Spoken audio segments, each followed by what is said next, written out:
If you love Baltimore sports, you'll love WNST.net.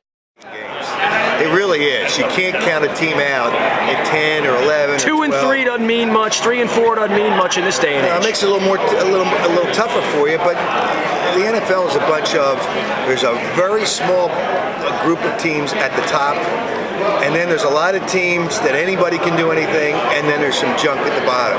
But the top's not that far from the middle rung.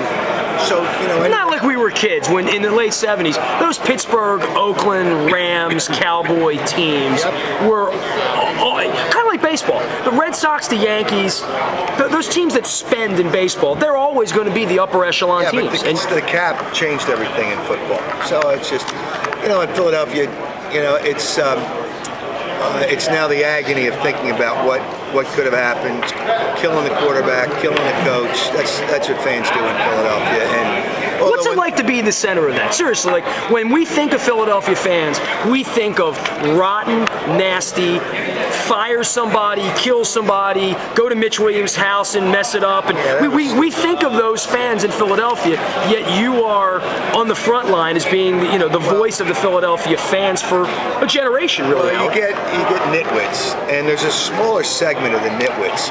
Like Saturday night, Donovan McNabb went to the Sixers game. They introduced him on the video board. They booed him. And at the beginning, there were people booing him, and then the cheers drowned out the boos, but you get a segment of numbskulls, nitwits and morons that start booing him for what? He plays hard, he didn't win.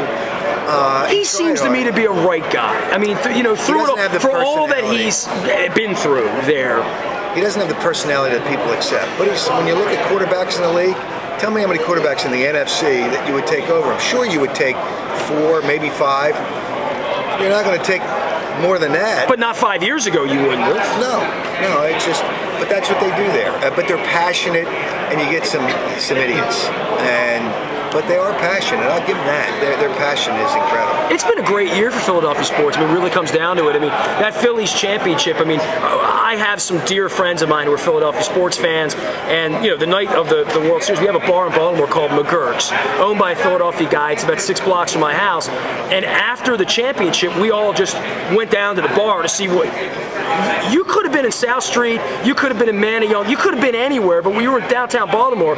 McGurk's was all Phillies fans, and they were playing Philadelphia songs and having a good time and eating cheesesteaks and acting goofy, and it was fun to see that kind of energy. But it's been a great year. I mean, just by the by, when the Phillies win and the Eagles are in the championship game, we'll take that every year. Considering it was 25 years since the last championship, that is a great year. That's a great year. 25 years and finally got a championship. Yeah, that's a good. You know what? People are going to want more now because they get a taste of it. If the Eagles ever won, that Phillies parade would look like, a backyard party compared to what happened with the Eagles. But hey, coulda, shoulda, woulda, and if the cow had, it'd be a bull. You look a little tired today, man. I know you got a lot of radio. Give me a handshake. It's good to see you. Flew in today. I feel good. The it's going to snow back in Philadelphia, so I feel good. Hey, what's not to like? We're stealing money. Right on. You more than me. I steal a lot of money, no doubt about that. The great Howard Eskin from Philadelphia, WIP Sports. You can check him out on the web at 610WIP.com, and he's always great to come by. Thanks a lot, Howard. No problem. If you love Baltimore sports, you'll love WNST.net.